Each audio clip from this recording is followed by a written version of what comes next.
Guys, the universe has spoken, it seems. By remaining patient and unleashing my inner diva, I have now become a proud owner of an NVIDIA RTX 3090 graphics card, the current flagship model of Team Green. As you all may know, such a card is super expensive, but I have a special use case for the RTX 3090 and simply bit the bullet for it. Basically, this particular pixel accelerator will be put to good use for all my future CPU testing in order to avoid any sort of GPU bottlenecks as best as I can, at least. This therefore does not mean that you have to go out and buy yourselves an RTX 3090 too. This is exactly what this video is all about, why you should not get yourselves such a card. This applies to the RTX 3090 in general, not just this particular one by the AIB ASUS. Nonetheless, I'll take a good look at this ASUS RTX 3090 TUF Gaming OC. At the time of this video, I unfortunately can't name any exact pricing for it. I can only give you a vague range of roughly 1,500 to all the way up to 2,000 US dollars. The prices fluctuate a lot though, due to scarce availability, and quite frankly, I have no idea on what the final pricing is going to look like for this card at this point in time. So please be somewhat understanding if my stated pricing turns out to be complete nonsense in the future from now. The future I sadly cannot predict, not yet that is, I'm working on it. A huge thank you goes out to the ultimate commander-in-chief, the true Spartan, Georgios of the hardware shop Equipper. He has done wonders this time around too. Despite grotesque availability of these cards, the kind Georgios did not give up and fought the fight for me, kept offering me several individual custom cards. Two of his offers, me being the diva I am, had to turn down though, simply because I wasn't convinced by a specific AIB or its choice of design. After all, if I'm already going this far and basically remove half a fortune out of my bank account, I at least want a card that I'm 90% happy with. So once again, huge thanks goes out to you, Georgios. You've more or less saved my upcoming CPU reviews. Hashtag not sponsored. But now let's get to the point, shall we? As for what's included, ASUS kept it rather simple, but then again, what else do we actually want besides the GPU? It's been like, I don't even know, like 8 years since I've last held a ASUS graphics card in my hands. And with this one, ASUS for sure deserves my praise for what in my opinion is a masterpiece not only from a design but also build quality standpoint. They didn't just go for that nice industrial yet minimalistic aesthetic approach, but also went with high quality materials for the entire card. Other than with many other AIBs, ASUS implemented an aluminum shroud as well as a thick metal backplate. Right after the PCB ends, there's even a large cutout, allowing a bit of the heat of the graphics card to exit through there. Obviously, a lot of focus has been put on dissipating heat as best as possible, and that reflects in the actual size of this card. We are talking of a 2.7 slot design, with the dimensions of the TUF Gaming OC being 300mm length, 127mm height, and 52mm thickness. The cooler that comes into play here is enormous, one could say. Accordingly, this model does have a pretty hefty weight to it. To ensure stability, luckily we get a nice robust backplate. Into play, as so often with high-end GPUs, comes a triple fan design. ASUS went for rather big axial fans, one of which the center one spinning in the opposite direction of the other two in order to avoid turbulence that way. Furthermore, onboard also is one very beloved feature of mine, namely a fan stop mode. The graphics card therefore operates semi-passively. According to ASUS, the fans automatically stop spinning once the GPU goes below the 55 degrees Celsius mark. As a result, at idle the card does not emit any sound at all. For those into BIOS modding, the dual BIOS switch will come in very handy. We users have the choice between a so-called performance and quiet mode. However, someone paying this much money for high-end performance may as well squeeze out every last bit of performance rather than go into the quiet mode. At least I think so. What the whole community recently loves seeing is the use of only MLCC capacitor groups, 6 of those on here. Other than with the RTX 3080, the 3090 does still offer an NVLink connection for multi-GPU configurations, even though SLI more or less is a dead end at this point in time. Apparently, ASUS didn't want to go without any sort of lighting and therefore implemented some nice, rather minimalistic RGB lighting on the side of this TUF gaming card. I am very happy about the fact it's kept slightly more subtle and not so over the top, if you know what I mean. As for power, we get two PCIe 8-pin power connectors, and to my very surprise, the power consumption did not actually turn out to be as high as many other reviewers and users made it out to be. That of course strongly depends on the exact model by the AIBs. In terms of specs, the RTX 3090 goes crazy on paper. 350 watt TDP, not 8, not 10, not 16, but 24 GB of GDDR6X VRAM, and hold on tight, 10,496 shader units, and even a noteworthy upgrade when it comes to ray tracing and tensor cores over the RTX 3080.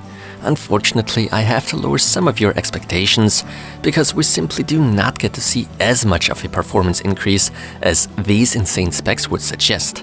Also, don't be fooled by the 24 GB. For workstation use cases, things do look different, however. These 24 GB sure could end up being of great use there. At this point, I'd also like to kindly thank Enermax. For my plans and projects, or rather my combo consisting of an AMD Threadripper 3960X and RTX 3090, they've kindly provided me with their Max Titan 1250 watt power supply. In hindsight, especially after my test runs with the RTX 3090, I certainly would not need those 1250 watts. But some headroom sure doesn't hurt for my use cases in my workstation build. The Max Titan, after all, measures powers in watts, not in dollars. Sorry, I couldn't stop myself with that slogan. Thank you, Enermax. Just to let you know, I'm not being paid for this. Nonetheless, since I'm benefiting from the Max Titan, I'm putting that advertisement label on there for you. Now that's good and all, but how much more performance is there to be expected from such an RTX 3090 over the 3080? Spoiler, this graphics card without the slightest doubt will not end up with a good price-to-performance ratio label on it. But that surely is no news to you, so I guess let's enjoy the benchmarks now.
Without a doubt, the RTX 3090 bravely fights for its top spot, leading position in the graphics card hierarchy. We can definitely speak of a serious performance beast. With such, WQHD 1440p gaming, in my humble opinion at least, almost is ridiculous. Those that play their games at that screen resolution are better suited picking up a cheaper card. Either an RTX 3080, albeit even that one being slightly overkill for that res, or simply an RTX 3070. That one, if you're asking me, is the best of the best for 1440p gaming, at least for now. We still have to wait and see what the competition AMD will have to offer and how it'll affect the GPU market.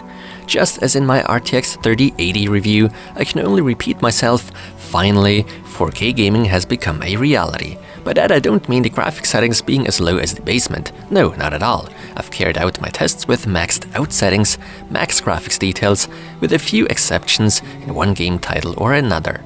And it doesn't matter what game title of the test parkour we actually take a look at, worst case scenario, we are in the mid-60s in terms of frame rate. 65 FPS are pretty nice at 4K at maxed out settings.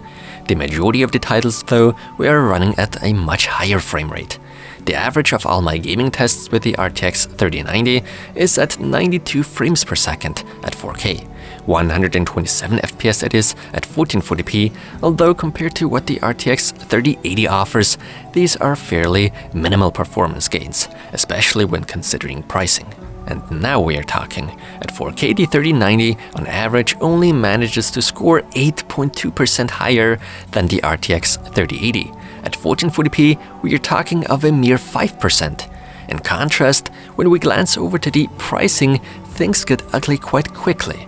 Does that surprise me? Not really. Flagship models only in very rare cases tend to come with a good price-to-performance ratio. In today's case, we even have to factor in additional costs for the 24GB of VRAM. Aside from that, the 3090 more or less is a Titan card without the Titan nomenclature. So those of you that seek a better value, yet still want something in this performance tier, will either have to wait for an RTX 3080 Ti of some sort, or maybe even go with an RX 6900 XT by AMD if it actually does compete with the 3090. I guess we'll have to wait and see. When it comes to productivity, the RTX 3090 does however manage to score greatly and does distance itself from the RTX 3080 by quite a margin, although that does not apply to every use case. In Blender, for instance, the step up from a 3080 to the 3090 is not worth it if you're asking me. In other scenarios, however, especially the significantly higher ray tracing performance puts this 3090 into a great spotlight. Sadly though, that massive performance gain doesn't carry over to games that well that support ray tracing and DLSS.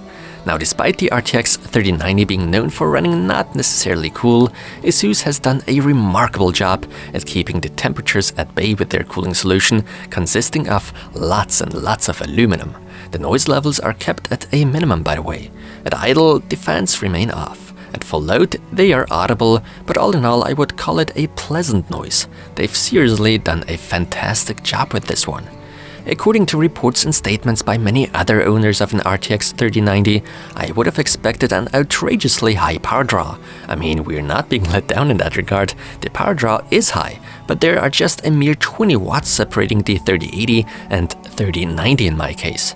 This makes the 3090 even appear to be slightly more efficient than the 3080, although it must be noted, this at the end of the day comes down to the power limit of different custom cards respectively.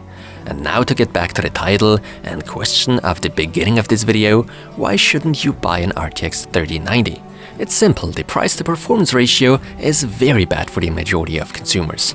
It certainly would be much wiser to just wait until a 3080 Ti arrives. Such a GPU could easily fill the gap between the 3080 and 3090 more realistically, better if you will, and most importantly, offer a better value than the 3090 does.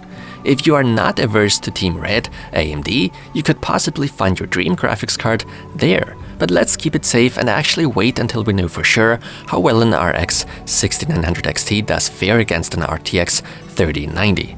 It's, as always, best to wait for third-party reviews to publish their results before laying all your trust into AMD's as well as NVIDIA's words.